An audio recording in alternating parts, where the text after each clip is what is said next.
It's good to be here this morning. Pray that the Lord has blessed you, had a good week, and looking forward to learning something more that draws you closer to Him today, and which is obviously our largest goal. Sometimes we forget, though we're talking about financial things and the scope of life, it is important because, of course, it's an indicator where our heart is. But it's more important to get your heart fixed first than it is to get your money fixed first, because you get your heart fixed first, it's a whole lot easier to get your money fixed. So then you realize whom you can trust for your future and realize you're not trusting in the stock market or the government or the economy or your own power and strength, but rather than in any of those, you're trusting in the God who created it all, controls it all, owns it all, and wants to give it to you to use if you just are trusting in Him. So, keeping in context this morning, we want to move on to that time in life where a number of us are either right upon, already pressed into, or looking forward to in the not too distant future. And that is retirement. We have gotten ourselves to this point. Hopefully, by the time you get here, hopefully you're here at this point in your life sooner than I got here in my life, okay? And by so doing, it'll make your retirement by far way more fulfilling than ours will be able to be. That's not your problem, but that's something that's certainly doable and achievable and reachable. So it's time to begin thinking about the ending, right? Now, none of us like to think about the end, do we? We like to think about beginnings of things, right? Ooh, I start a new job, I start a new school, I started a new relationship, I started a new whatever, right? Those are all fun, exciting times. But the ending is not something we like to think about, because most often the ending comes with goodbyes and the close of a chapter and parting of ways and conclusions of things and so forth. But I was reminded of something Brother Sonny told me one time about church members, and some are a blessing coming and some are a blessing going. And so not all endings are bad, right? Not all endings are bad. And that's the case with retirement, I think. We look at it through these different perspectives that we have by virtue of societal mores and values and whatever our parents taught us and whatever you've come to think about wanting to see at the conclusion of your quote-unquote career. And we want to talk about that a little bit this morning. So when you arrive at this point, when you're right here, when it's time for you to start really focusing on investing in your retirement years, if you will, you have already learned that you're responsible, that it's nobody else is the cause for where you are or how you get out of where you are or how you improve where you are. You stopped creating new debt, right? You did that a long time ago by now. You're giving more towards God's kingdom of what He has given to you to care for. You're giving it back into His kingdom's work. You're creating and following a monthly budget very religiously, right? It's one of those very important things that you do every month. You started an emergency fund, and you've paid off all your non-mortgage debt by now, which is a wonderful feeling. And then you've finished the emergency fund now, our last step that we talked about last week. You brought that up to that 3 to 6 months of expenses to cover those things that need covering should Murphy show up on your doorstep. And what do we know? He will. So now what? Now it's a time to begin to build wealth. Now, when we talk about building wealth in a biblical structure, we don't talk about it in the traditional sense, right? When we talk about building wealth out in the world or just in the pure economy, we're talking about how do I maximize everything I can for me, okay? The focus is on me. What can I do to help me? Now, obviously, we want you to be cared for throughout the process, throughout your years, as does God. Remember, He didn't just come to bring you life. He came to bring you life abundantly, okay? And that's in all facets of our lives. He doesn't want us to be sick and tired and poor and sick and tired of being poor, right? He doesn't want us in that condition. But unfortunately, we put ourselves in that condition all too frequently because we don't think about the road ahead far enough. But now it's time to start thinking about that. I don't care whether you're 12, 22, 32, 42, 52. A, it's never too early, and B, it's never too late, okay? So both ends of the spectrum are important. So no matter where you are, if you haven't started, now is the time to start thinking. And I don't care if you're moving out of high school still. You're still in high school. It's not too soon to start thinking about the end. I know you think it doesn't exist and you're never going to get there, and the people that get there are so old it's not funny. But trust me, one day you'll be this age should the good Lord either not come back to this earth or choose not to call you home, okay? It's inevitable, all right? It's inevitable that you're going to reach the ripe old age that I have reached, okay? That Brother Clark has reached, okay? You're going to get there, whether you like it or not. It's going to happen, okay? And trust me, there's parts of it you're not going to like.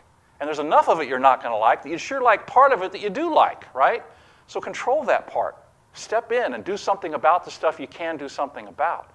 We don't have the ability. God controls all that goes in our lives, right? Everything. Our health, whether our condition, our health is going to be good or bad, no matter how well we take care of ourselves, but it's better certainly to take care of yourself. The same applies to our finances. Now is the time to begin building wealth for the road ahead. So kind of an axiom here, something that's important for you to know. When you reach this point, it has taken more effort, okay? So now we're in your first fill in the blank, right? It's taken more effort to get here than it will to move forward. The hard work when you get here will be behind you, okay? All the tough, intense stuff is now behind you when you get here. Now it's just maintenance time, okay? It's time to maintain progress toward your financial peace. So this was my example. Think of The Biggest Loser, all right? One of my favorite programs on the planet, okay? I don't know why, it just is, okay? I love people who are challenged and overcome obstacles and prove that they can achieve these huge advances in their life, okay?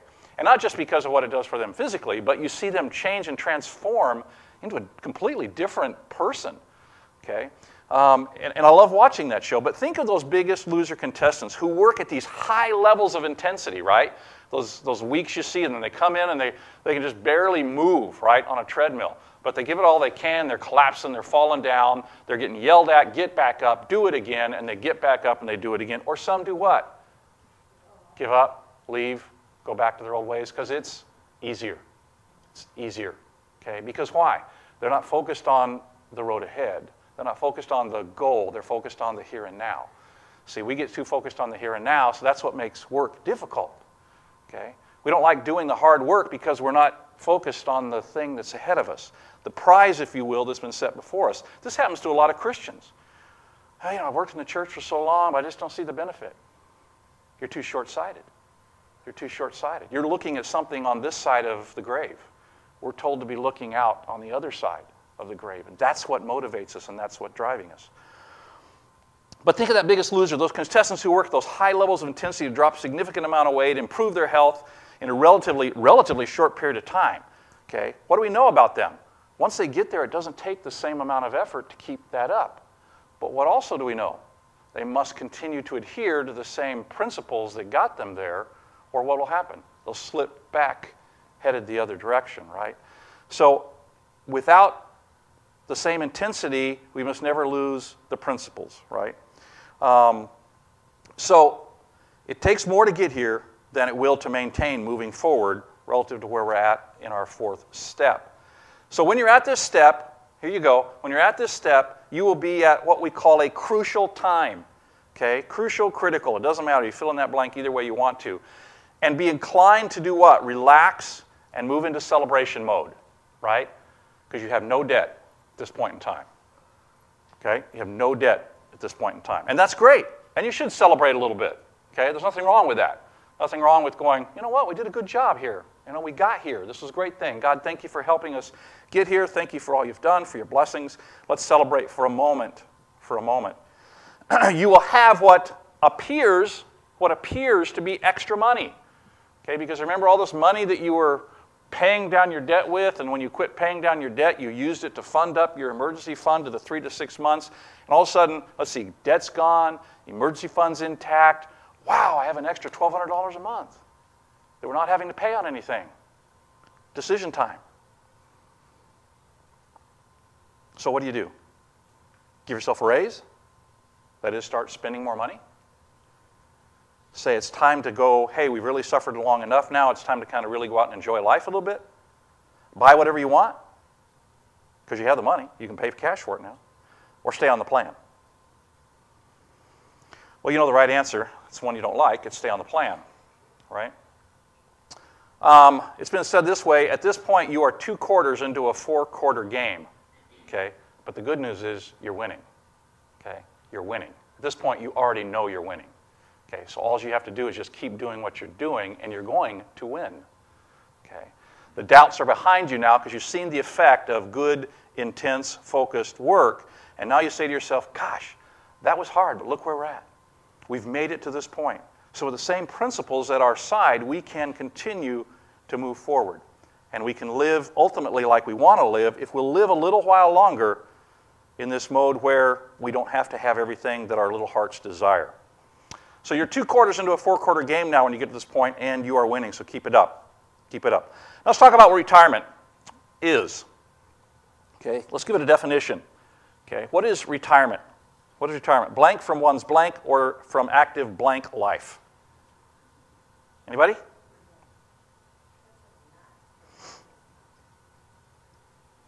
Withdrawal from one's occupation or active work life. Now that's what Merriam-Webster says. Okay? I don't know that I agree with that definition. And I'm not sure we should agree with that definition as Christians. Okay? You've heard the phrase put out to what? Pasture, right? Do you know where that phrase came from? Yeah, workhorses. Workhorses. A horse that would work hard all its life and then just couldn't keep up anymore, couldn't do the work anymore. So what did they do with that workhorse? Put it out to pasture, right? And it set the rest of its days out eating grass in the pasture and then at some point died. Okay? So that's what you want to look forward to? Okay? In a fenced-in area, eating grass until you die? Good for you if you do. Enjoy that. Enjoy that. But is it biblical? Is that approach biblical? Retirement is blank mentioned in the scriptures for the blank who worked on the blank. Anybody? Any clue? Retirement's mentioned only one time in the scriptures. Only one time. Retirement is only mentioned in the scripture for the Levites. For the Levites who were charged with doing service in the tabernacle. So the only person who might have a hope in this room is Brother Sonny. Okay? Oh, that's right. Sorry. So if that's your occupation, quote unquote, you have hope. But look at what happened to them. If we go over and read the verse over Numbers, we won't take the time to do it. But retirement is only mentioned in the scripture for the Levites who worked on the in the tabernacle. Sorry, that should say in the tabernacle, right? And then it said the rule was you could work in the tabernacle for service if you were 25 years old to 50. Early retirement age, not bad. Okay? 25 to 50. But what happened to them then? Do you know what happened to them then? They just no longer took on the leadership role of ministry. But they were called upon now to come alongside and help those who were. So they didn't quit. They didn't get to go out to pasture, okay, and do nothing. God told Moses their task when they've done their service from 25 to 50 is to now come alongside, move into a less demanding role, but move into one that's implied of mentorship to help others behind them, right? And that's what we see throughout Scripture, isn't it? We see that throughout Scripture. So then they began this another less demanding job. Think about all of the times we see the phrase in the Scripture of the elders in the gates, right? So the elders didn't just go sit and do nothing.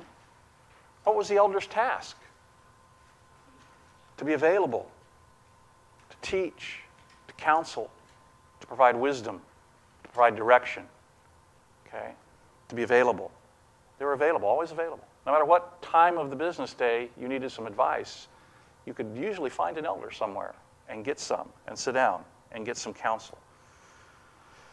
So, our investment goal relative to retirement. our investment goal relative to retirement. Is blank to have enough blank to blank a job that we blank so we can do blank? We'll stop there. Anybody?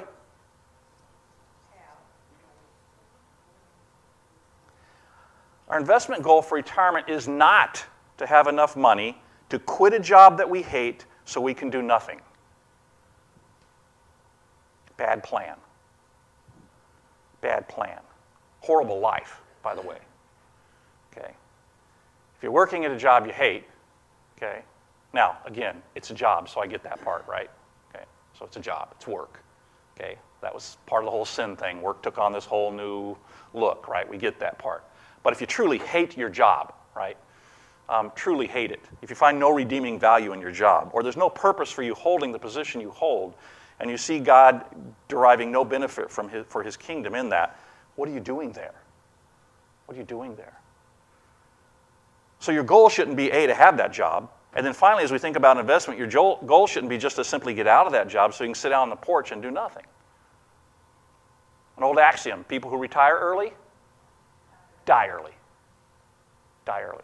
Now, again, we don't mean those people who stop a particular career, okay, and say, hey, I've put my 25 in here, I'm done here, and I'm going to move to something else, okay? I remember my dad telling me after he retired, he was blessed, he retired at 51, okay?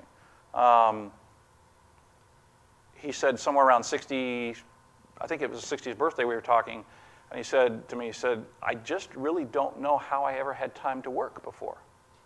He said, all the things that I do, all the things I'm involved in, I would not have time to work and do what I do now. And so that was a good situation to be in, where his life had been filled with other more meaningful things that replaced that thing that so easily defines us, especially if we're men.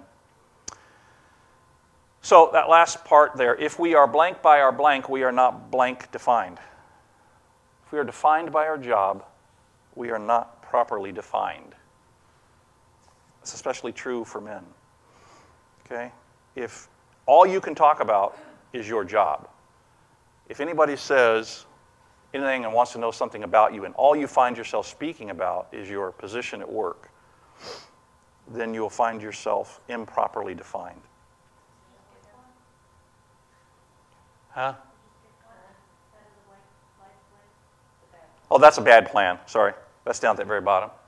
Bad plan. That is a bad life plan. If defined by our job, we're not properly defined. So retirement is. Retirement is. Retirement is the blank in blank when one is the most blank to blank, comma, blank and blank in the kingdom as God blanks. Time in life. Retirement is a time in life when one is the most, and I already have used this word, available to serve, to minister, and work in the kingdom as God directs. In the kingdom. That doesn't mean you weren't working in the kingdom before. That's not the idea here, that you weren't contributing to God's calling and his ministries and so forth. But now you are the most available to do so as he directs you now at this time in your life. Okay? Because you're not tied down. Retirement, if you will, is to be free. Okay? Retirement is to be free. A time in life when one has the peace and security that does not come from work and a paycheck. It doesn't come from work and a paycheck. That's retirement. That's the goal. The goal to be at a place in your life when you're most available so you can serve, minister, and work in the kingdom as God would direct you to do so. A time when you have freedom, a time when one has peace and security, but that peace and security does not emanate from a work, job, and a paycheck. Okay? That's retirement. Let God using you in the manner he would choose to use you. Let's talk about the unfortunate statistics relative to retirement. According to a number of studies, this percentage of Americans do not believe they will be able to retire with blank. 70% of Americans, 70% of Americans do not believe they will be able to retire with dignity, as they describe it. 7 out of 10 Americans do not believe they can retire with any sense of dignity. Now, you decide what that is for you. They've decided what it is for them. 7 out of 10. This percentage, who are 65 years and older, cannot write a check for this amount of money. 97% who are 65 years of older could not, upon a moment's notice, if necessary, write a check for $600. 97%.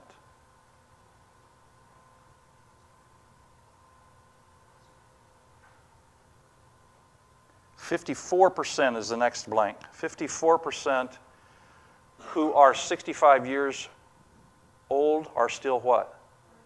Working. But remember what we just said. 97% of that same group can't write a check for $600. And 54% of them have a job. They're not quote unquote retired. That's even a sorrier statistic if you think it through. Okay? Because we know there's a lot of people who at 65 don't want to retire yet, right? 65 isn't some magic number. Well, it is. It seems like it is. People have made it one. Okay? But it's not some magic number that you turn a certain color when you hit 65. Okay? Something dramatic doesn't change that particular birthday. Other things happen to you, but they don't happen on that day. Well, maybe they do. I don't know. So 54% who are 65 years old are still working, and 97% of that group who are still have a job can't write a check for $600. That's horrific. This percentage of those who have reached 65 are financially secure. Well, that's pretty simple. That's the opposite of the 97%, so that's 3. Okay? 3% of those who have reached 65 are financially secure. 3. 3 out of 100 people, okay, who get to that age in life are financially secure. So tell me, when you reach that stage in life, okay, when you're quote unquote ready to retire, and 97% of that group of people can't write a check for $600, 54% are still working, and only 3% are secure, how available are most people to God for serving, working, and pursuing the kingdom?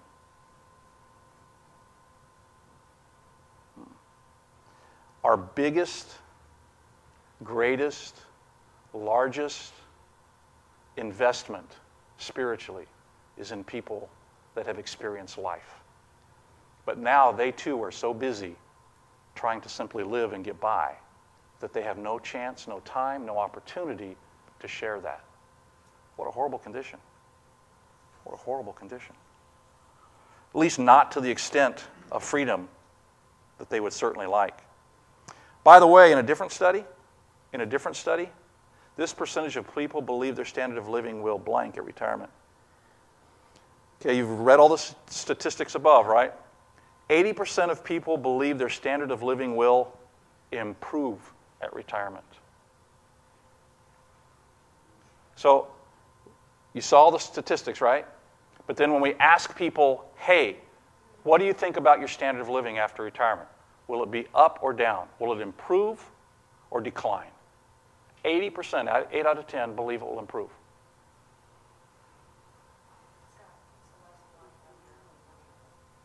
Oh, sorry. Yeah, I'll get there. I'll go back. Thanks. That's horrible. Thanks, I skipped one. I realized that. Sorry. Thanks, Alyssa. Blank among those 65 years and older are up blank percent. Bankruptcies. Bankruptcies among those 65 years and older are up, are you ready? 244%. 244%. People who made it all that way in their life. Okay? A whole entire career. And now they have to file bankruptcy. 244%.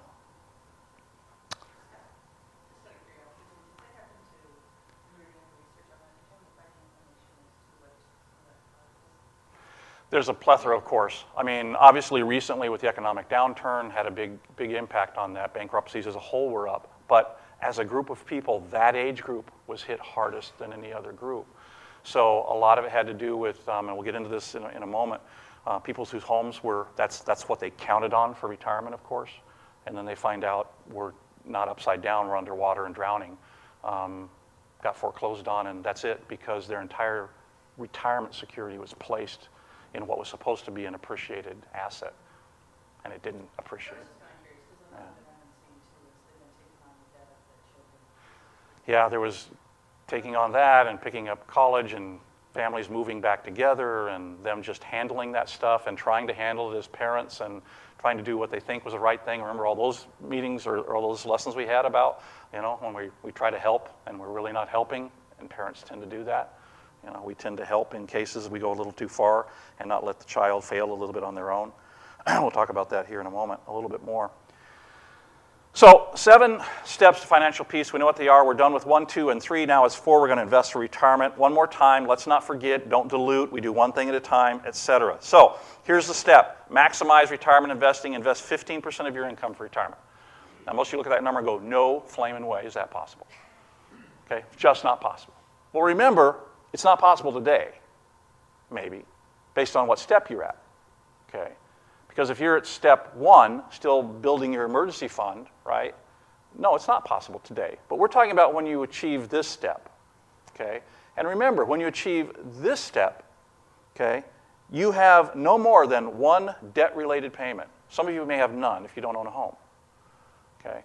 So if you reach this point, you own everything outright except for possibly your home. So you have 1 payment.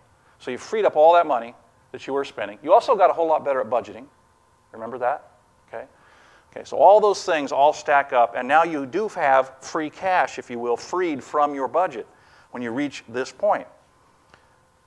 15% becomes a little more achievable when you don't have any debt. Any debt. Sounds like a big number now.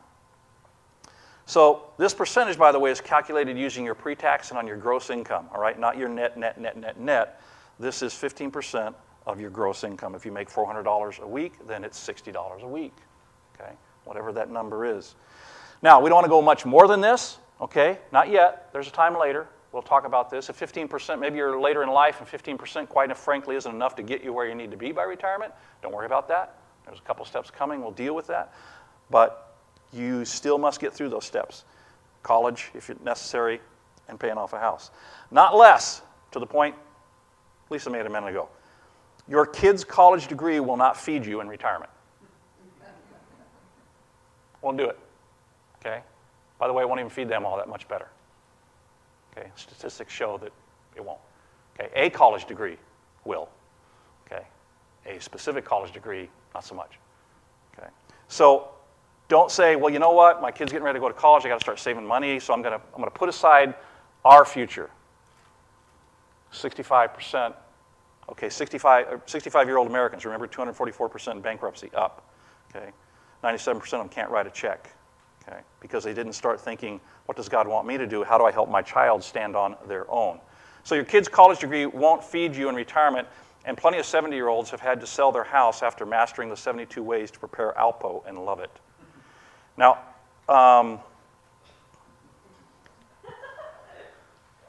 what?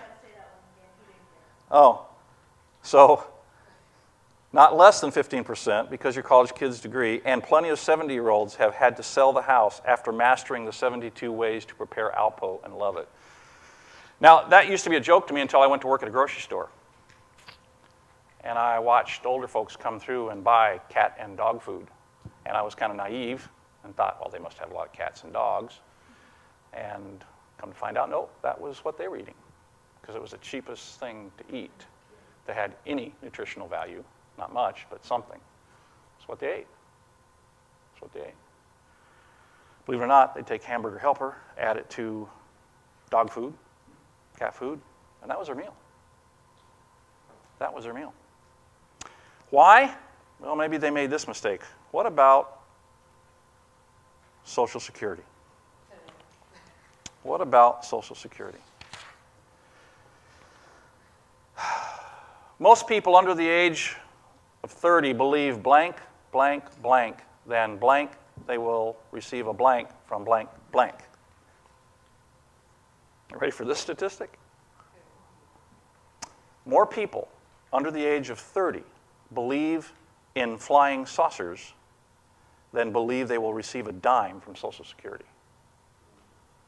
And I tend to agree with their assessment. And I don't believe in flying saucers. Okay? And I don't believe in flying saucers. Okay? The Social Security system in our country is broke badly. Okay? Badly. Now, will our government let it fail in the near term? Unlikely. Very unlikely. Okay? They couldn't handle it. There would be no more politicians left in Washington, Wisconsin, anywhere. They'd be gone. Which maybe it wouldn't be a bad thing, because maybe we could start over again, and we could try again. But do not plan on Social Security. It is not guaranteed. Okay? Do not plan on Social Security. Don't consider it in your plans. Don't think, well, I got Social Security. If you're like me and you get that statement once a year that says, here's how much you're going to get from Social Security, put it out of your mind. If it comes, it comes. If it doesn't, it doesn't. Now, again, the closer you are to retirement, the more likely that it will happen, right? The more likely that it'll happen. Okay, so what are they going to do? Are they going to shut it off tomorrow? No, they're not. Okay, we'll just keep going into debt as a country. That'll be one of the entitlements that will stay around for a long time. But they'll just keep shaving it back, and frankly, back to probably where it ought to go. Okay, Social Security was never intended to pay for our retirement. It was meant to aid. Okay, that little extra bit of security, that little extra bit of help. Okay. But people have said, well, I'm paying that into the government. I'm sure they're doing something well with it, and they're investing it, and boy, they're going to give me my money back. And isn't happening. They're taking all your money, and they're giving it to somebody else. Okay, that's what they're doing. So, don't count on it. Ignore it. You're going to go, I'm going to direct you a little while to some retirement calculators, and they're going to say, include Social Security in calculation. You're going to click the box that says no. Okay, no.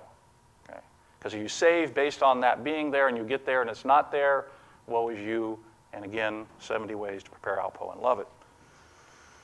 So, do not plan on Social Security. It is not guaranteed. Now you say, but there's so many choices out there. We're talking about investments. What do I do? Where do I put my money? I got 15%, great, or at least I'm going to start working towards 15%, and I'm going to see where that goes. There's stocks, there's bonds, there are REITs, there's ETFs, there's CEFs, there's futures, there's gold. Well, where do I put my money? Okay. If you're like me, I like to watch the financial channels. Okay.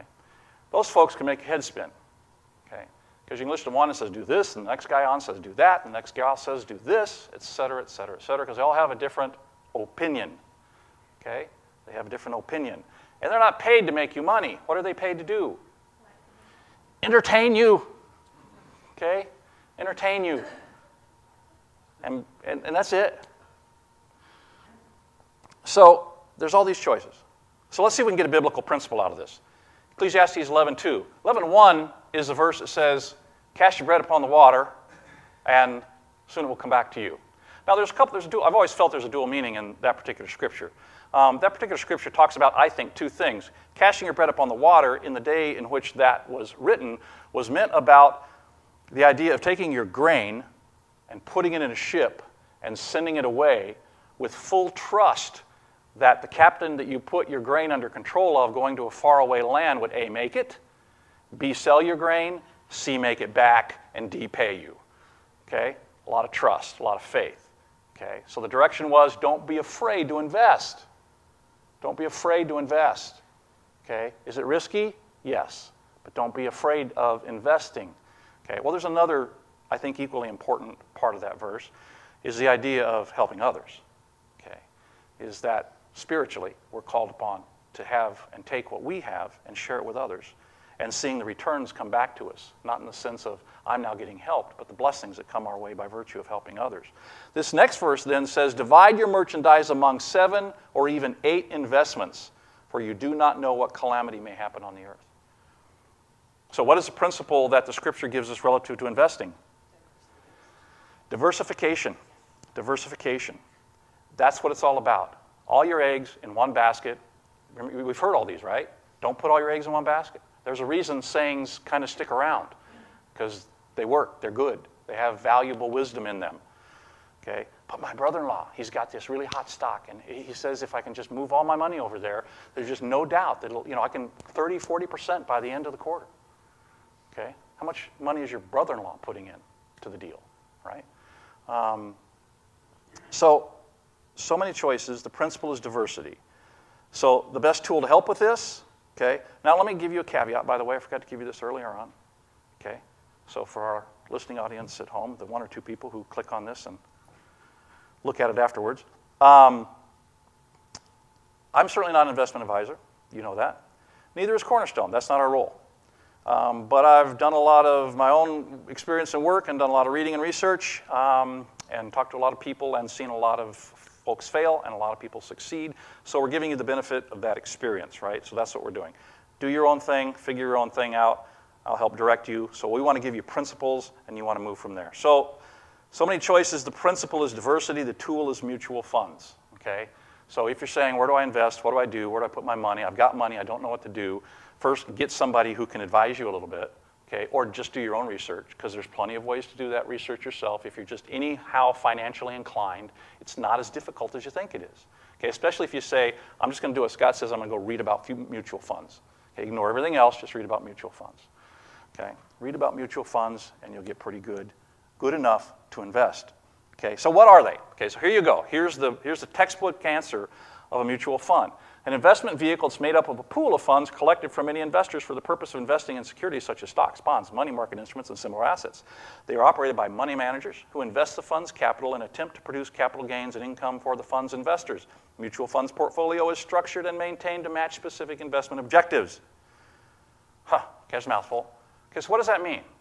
That means if you're like me and you're trying to invest and recognize that where do we put our investment to get the best return on our money, the bottom line answer is the stock market. Okay? For the past 100 years, nothing has outperformed the stock market. Nothing. Okay? Consistently. Okay? Over time. Not today compared to tomorrow. Not today compared to next week. Not today compared to next year. But if you look at every 5-year segment, 97% of every 5-year segment in the stock market was gain. That's a lot. Okay. So the stock market is a place to put it. Question is, which stock do you pick? There are literally hundreds of thousands of stocks. Okay? And picking one doesn't diversify you. Well, I can diversify because I'm going to go into metals, and I'm going to go into futures, and I'm going to go into commodities. I'm going to get small caps and large caps and mid caps, emerging markets, and I want to do some foreign investment. I want to do some REITs, and you're not that smart. You don't have enough time. Somebody else do it for you.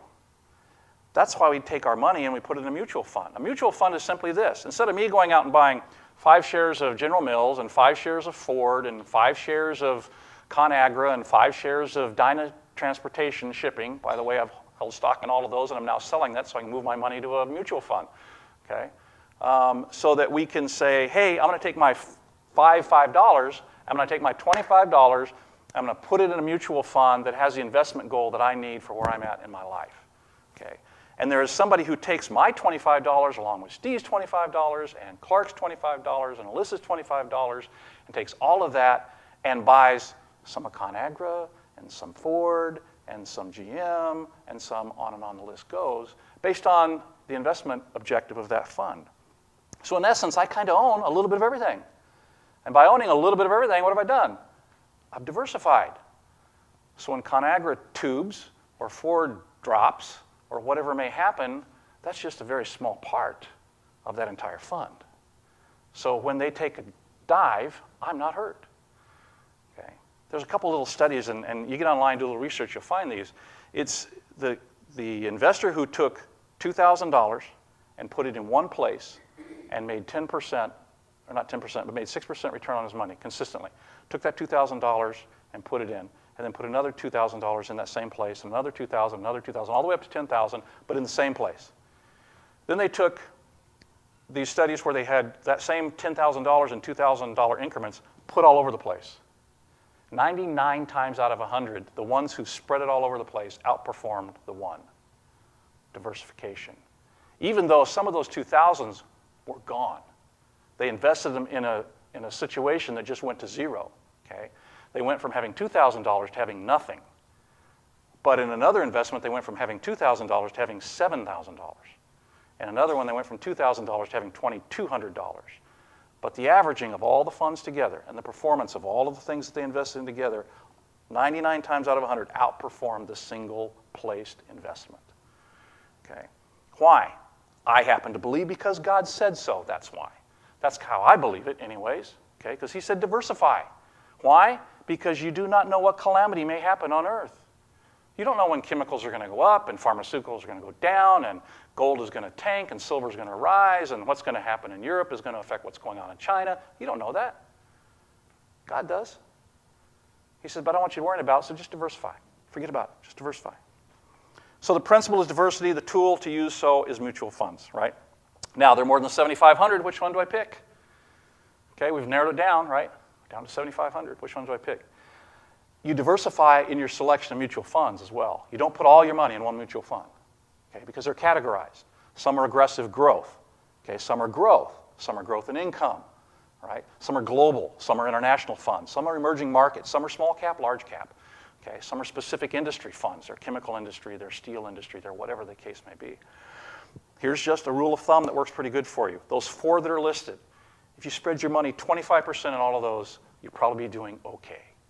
You'll probably be doing okay, better than the average investor. What's an aggressive growth? An aggressive growth is smaller and mid companies that are really targeted for growth, but they don't pay out any dividends. Growth, a little different scenario, okay? Larger cap companies still don't pay out dividends, but they're built on growth. They're built on getting bigger and raising your stock price. Growth and income now, we shift a little bit to, well, they're growing a little bit, but they pay a dividend. They pay that back to you, okay? I won't get into what dividends are, but you give them some money, they do well, they give you back some of the profits, okay? International. Well, let me just tell you, there's a big world out there, and most of the money is being made outside the United States. Okay? Outside the United States. A little riskier, but that's why we only put about 25% of our money there. So mutual funds are investment vehicles available in your 401k or similar retirement program. They're online, they're in brick and mortar brokerages. Think Scottrade, ShareBuilder, E-Trade, Fidelity, TD Ameritrade, Charles Schwab, and on they go. You can also hold these investments in a Roth IRA. We're not going to go into all this stuff. I hope I just whet your appetite so that you know I need to go do some research and understand what this stuff's about. So how do I do it? Here's how you do it. If you have an employer matching 401k fund, okay, the first amount of money you put into your retirement is whatever they match. If they match 3%, then put in 3% of your, if they match 6%, put in 6%. They match 2.5%, whatever they match, put that number in there, and that's where you start. That's your base. Now what do? I go fund a Roth IRA. Why a Roth IRA? It's the best way to do it, all right? Just trust me. A Roth IRA says I get to take after-tax money. I've already paid my taxes, all right? Done. Don't have to deal with taxes anymore. As opposed to my 401k, when I take my money out, I got to pay taxes on that, by the way. Okay, so I'm going to pay my taxes. I'm taking after-tax money. I'm going to put that money in my Roth IRA. Now, how much can I put in there? There's limitations. We'll talk about that. It's usually about $5,000 a year for each person if you're married. Okay, exceptions apply. Lots of tax rules. Go read them. They're not that difficult. Most of your bankers can help you with this stuff, really. Maggie could tell you the ins and outs of Roth IRAs and a heartbeat, and Lisa could do the same thing, okay, because they talk about it all the time, every day. Now that we've done that, we've funded those, we put the remaining money back in that 401k, okay, so whatever's left. Okay, if it was 2.5% up front, and now I've put $10,000 in a Roth IRA, and I still need a little bit of money, whatever that money is, add that back to my 401k, right? There's an example down below for you to figure out, all right? You can run the math. $76,000 times 15% equals an annual investment goal of $11,400, $950 a month. You say, ooh, that's impossible. No, it's not. First, you have a 401k. The first 3% is matched, so we take $36,000 times 3%. We're going to put $1,080 a year in there. Your spouse doesn't have a 401k, so nothing can go in there. The Roth IRA is $5,000 times 2 of you. That's $10,000 you're going to put into a Roth IRA. And total so far, you're up to $11,080. Our target was $11,400. So now I take $320 more, put it in my 401k, okay, and now I'm up to a total of 3.68%, the first 3% getting matched. And that's the way you lay in your retirement. It's as simple as that. Okay? Now, are there other ways, and there are ways to tweak this? Absolutely there are. Okay? But if you start here, and if you do nothing else other than this, 95% of you will be so much better off by the time you hit retirement than you will if you don't do this. Okay? So even if you say, I don't know, the old guy looked like he knew what he was talking about, so I just kind of did it, trust me, okay? And trust the principle that God laid out relative to diversification and planning ahead and preparing for tomorrow and so forth. So How much should you have at retirement? Okay. The 15% is where we start. But you've got to sit down and figure out what kind of lifestyle I want to have when I retire. Do I want to travel and do ministry work? Do I want to sit here and do ministry? What do I want to do? Where do I think God's leading me? That's going to dictate how much money you should probably have if you're going to plan on retiring and traveling to go to mission points around the world. Well, that's going to take money. We'll figure out about how much money that's going to take and say that's how much money I'm going to need to live on, all right? But we call it personal finances because the answer is it's personal, right? But this is the answer you start with, or the question you start with. What annual income in today's dollars do you want during retirement? Don't worry about inflation. The calculators figure all that stuff out for you. Just think, today, how much money would I need to do the things I want to do in today's dollars? You know what you're making today, okay? You know what your debt is going to be gone once you pay off your house and pay off all your other debt. You know what's left over. What do I need to get by on? Therefore, what is the other cost associated with that? So once you know that, then you go online to one of the online calculators. I've listed one there for you that's just a pretty simple one. In spite of what all of them suggest, though, do not include Social Security or employee matching funds. It's all gravy, okay? It's all gravy. I can't tell you how many times I've read an employer's 401k fund tanking and being, absconded with. Okay, that's not promised either. Okay, so just be focused and do what you do, and you'll be fine for it. Now, one example of this: an income of $30,000 in today's dollars, beginning at age 65, based on a 10% average interest return and 3% inflation, requires the following monthly investment, starting at the age shown. So if you're 25 and you want $30,000 in today's dollars, you'll have more than that when you get there, but in today's dollars, you want the value of $30,000 when you hit 65, and you want that to be your payout for every year from then on. You have to invest $195 if you're 25, $280 if you're 30, $406 if you're 35, jump up to 50, $1,496, jump up to 55, $2,704. What does that say? When should I start? Yeah, sooner rather than later. Let me give you an example. Let me give you two just to show you the power of this, right? So investor one, okay, we call him Larry. I was going to call him other brother Daryl, but I couldn't fit that on the line because one's Daryl. So we call him Larry. Investor one, he invests $2,000 a year from the ages of 19 to 26, okay? And let's say he earned 12%. Don't worry about what the numbers are achievable or not. We're just looking at math right now to see what the math says. Say he earned 12% for all those 8 years, okay? So he invested $2,000 a year from 19 to 26. He earned 12% interest for all 8 years. So how much did he invest? There it's on the slide for you. $16,000 of his money, right? 8 years, $2,000, $16,000. How much did he have when he got to age 65 in his fund to start drawing down?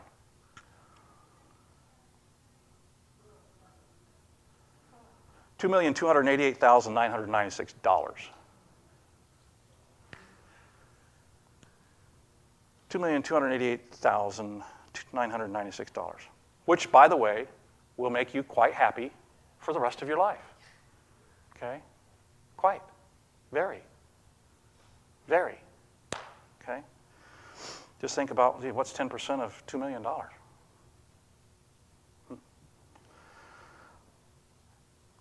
Investor two, now look at this.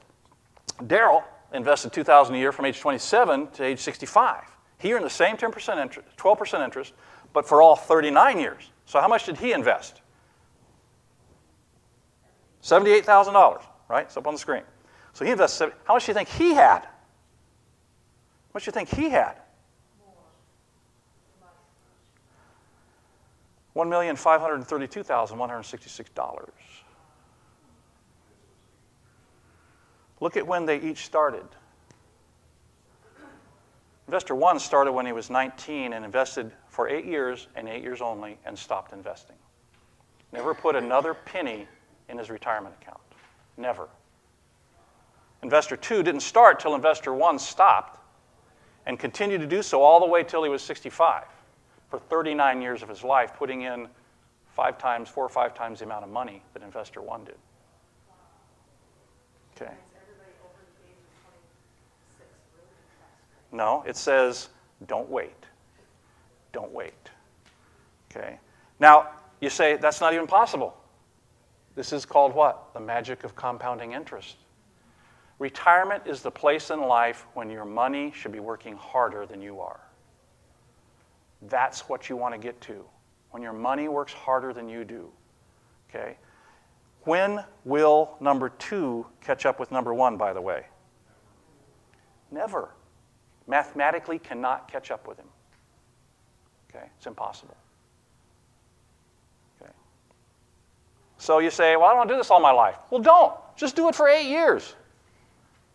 Okay? And sit back and laugh at the rest of us when you get there and they don't have anything and they're eating Alpo.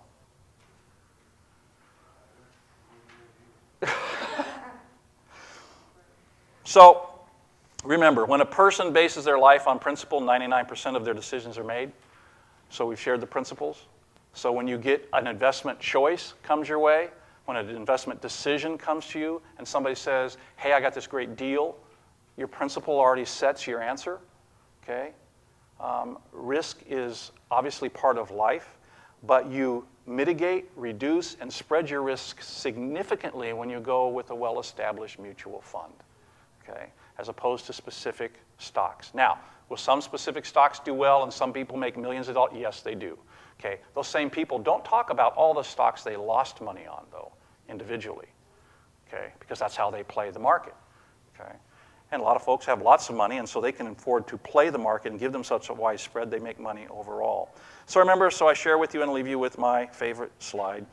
You know, that we all do this as we, you know, pull our head out and just kind of get along with life. So remember, the plans of diligent leads surely to abundance, but everyone who is hasty comes only to poverty. So retirement, it may sound scary and it may sound like something you just don't want to deal with, but trust me, it's not as complicated as it sounds.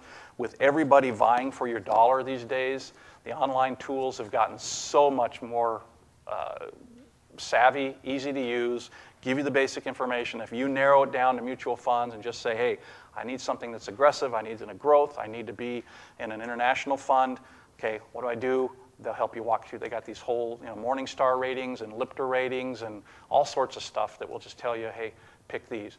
Trust me, I did this a few years ago when Liz got transitioned out of BMO Harris and took that money, and I said, I'm going to apply this principle. That money is far and away outpacing anything my company-managed 401k is doing. You know, pretty soon she'll have more money because she started with a lot less in her fund than I will get to have in mine because I can't control where they're investing that money, right? I've got like, I don't know how many funds we have to choose from, but not many. I'm not over-impressed with their performance. So it's possible. So, you know, if I can read a little bit and do it, boy, the balance of you can too. So it's not that difficult, really not. So. There is one other factor that comes in there. The older you get, the less impressive you can be. Yeah. That's still true. Well, here's what I'm hearing more and more people saying. They're saying, that's generally true, but they're saying a lot of people are pulling back too much. Don't forget, it's likely that you're going to live another 20 years, you know?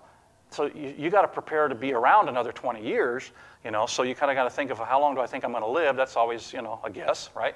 But it's like if I'm 65, well, if I plan on 85, that's pretty good. If I look at my parents, I mean, Clark, you'll be here till you're 120 or something. So, you know, it really depends. It really depends on how much you do. So what they're kind of advising you today is don't back off quite so much.